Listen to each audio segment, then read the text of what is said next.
अब बात करते हैं अनसैचुरेटेड फैटी एसिड्स की। तो अनसैचुरेटेड फैटी एसिड्स से मुराद यह है कि इसके अंदर डबल और ट्रिपल बॉन्ड होगा, ठीक है, ये बात ध्यान में रखनी है।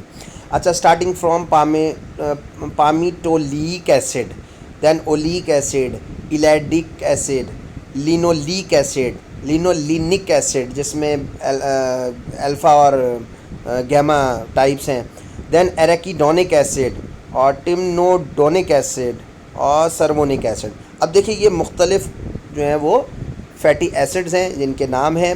और ज़रा सा इधर से कार्बन एटम्स भी देखिए कि पामीटोलिक एसिड में 16 कार्बन है और जो जो डबल बॉन्ड है वो at position number 1 and 9 exist करता है, ठीक है।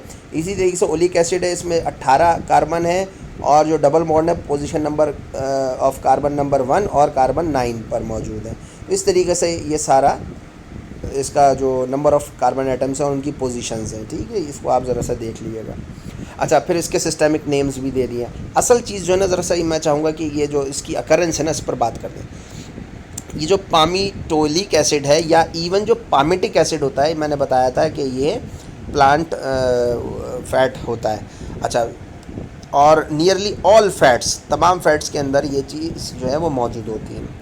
फिर इसके अलावा ओलिक एसिड जो है वो नेचुरल फ़ैट, वंस अगेन ये एनिमल और सोर्स की तरफ इशारा कर रहा है। फिर इलैडिक एसिड जो है वो हाइड्रोजनेटेड फ़ैट कहलाता है, इसमें हाइड्रोजन ऐड है, ठीक है।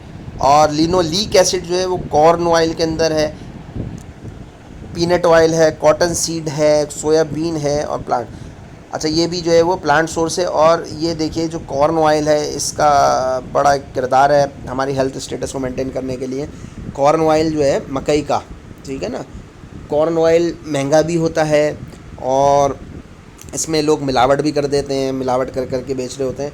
लेकिन अगर ओरिजिनल कॉर्न ऑयल मिल जाए तो बहुत अच्छा है और इसके अंदर लिनोलिक एसिड होगा। लिनोलिक एसिड जो है वो एसेंशियल फैटी एसिड में भी शुमार किया जाता है, तो ये बड़ी अच्छी चीज़ होती है। तो मकई जो है वो खाना चाहिए, मूंगफली भी खाना चाहिए, कॉटन सीड जो है वो हमारे यहाँ मग़ज़ बिनोला को कहते हैं। इसका दूसरा नाम पंबा दाना भी है, तिब में इसका नाम है पंबा दाना, आम अल्फाजों में इसको कहते हैं बिनोले का बीज। बिनोले का बीज बड़ा पावरफुल होता है, बहुत हेल्दी चीज़ होती है, कमर दर्द के लिए बेहतरीन चीज़ है। और जिनका वज़न नहीं बढ़ रहा होता उनको बिनोले की बीज की खीर बनाकर इस्तेमाल कराया जाता है। तो आप लोग न्यूट्रिशन के इंशाल्लाह बनने जा रहे हैं, तो यहाँ आपको थोड़ा सा बता दूं कि बिनोले के बीज की खीर भी बनाई जाती है और इसमें अगर सूजी ऐड कर लें और थोड़े से नट्स ऐड कर लें तो बेहतरीन किस्म का ये एक सप्लीमेंट बनता है। और वो बच्चे या वो ख़वातीन जिनकी हड्डियाँ कमज़ोर हों, वेट कम हो, उनके लिए फ़ायदेमंद है। और जो वो ख़वातीन जिनको दूध नहीं उतर रहा होता आफ्टर प्रेगनेंसी, उनके लिए बेहतरीन चीज़ है बिनोले का बीज, ठीक है। तो इस तरीके से फिर देन है लिनोलिनिक एसिड, और इसकी भी जो अकरेंस हैं वो अब इसमें जैसे इवनिंग प्राइम रोज़ ये एक प्लांट सोर्स है और हमारे यहाँ भी इसको इस्तेमाल किया जाता है। इसका अब तो बाकायदा इसके एसेंशियल ऑयल्स के कैप्सूल आने लगे हैं इवनिंग प्राइम रोज़ के, और ये स्किन के लिए बहुत अच्छा होता है। बोरेज ऑयल हमारे यहाँ कहते हैं गाउज़मान को, इसका भी ऑयल आने लगा है, बाहर से आता है। और ये भी ये मेंटल एक्टिविटी के लिए बहुत अच्छा है, दिमाग के लिए बहुत अच्छा है, दिल के लिए बहुत अच्छा है, ठीक है। अच्छा, और इसकी सोर्सेज जो अल्फ़ा वाला जो है अल्फ़ा लिनोलिक एसिड जो है वो लिनसीड कहते हैं अलसी के तेल को। तो अलसी का तेल जो है या अलसी के बीज के लड्डू भी बनाए जाते हैं। ये भी जो है ख़ास तौर पे जैसे ज़च्चगी के बाद इसका इस्तेमाल कराया जाता है।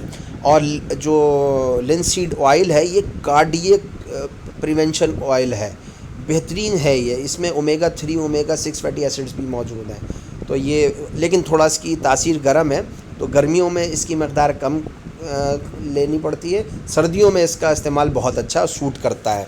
तो वो अफराद जो सर्दी से अपने आप को बचाना चाहते हैं तो वो अगर दिन में 1 चमचा अलसी का तेल पी लें सर्दियों के मौसम में तो उनको बहुत फ़ायदा करेगा। और कार्डियक पेशेंट्स के लिए तो ये तो अब एडवाइस भी किया जाता है, बाकायदा एलोपैथिक डॉक्टर्स जो हैं वो एडवाइस करते हैं लिनसीड ऑयल, अलसी का तेल कहते हैं इसको, ठीक जनाब। तो इस तरीके से इसकी और देखिए ये जितनी भी ये सोर्सेज हैं इसकी वो नेचुरल हैं, और नेचुरल ये चीज़, इन चीज़ों का इस्तेमाल ज़्यादा करना चाहिए बनिस्बत आर्टिफिशियल। अनसैचुरेटेड फैटी एसिड्स की जो फर्दर सब डिविजन्स हैं वो मोनो, दैट मीन्स कि एक डबल बॉन्ड, फिर पॉली अनसैचुरेटेड में मल्टीपल डबल बॉन्ड्स होंगे, और इकोसेनोइड्स के बारे में मैं ज़्यादा जिक्र करना चाहूँगा, क्लिनिकली बहुत इंपॉर्टेंट ये सब टाइप है।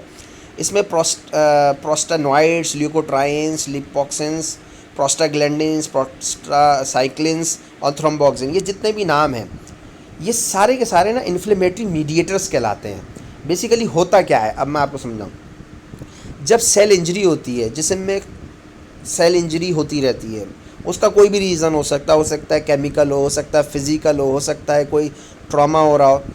अल्टीमेटली जब सेल टूटता है, फूटता है, तो जो फॉस्फोलिपिड्स हैं ना, सेल मेम्ब्रेन के जो कंपोनेंट है सेल मेम्ब्रेन, उसमें से फॉस्फोलिपिड्स टूटते हैं और फिर उसके ऊपर एंजाइमेटिक एक्टिविटी शुरू हो जाती है। सबसे पहले जो एंजाइम लगता है वो है फॉस्फोलाइपेज। ठीक, फॉस्फोलाइपेज जो है वो लिपिड्स को तोड़ेगा, फॉस्फेट को अलग कर देगा और फिर फैटी एसिड्स आना शुरू हो जाएंगे। उसमें से निकल कर आता है एरेकिडोनिक एसिड।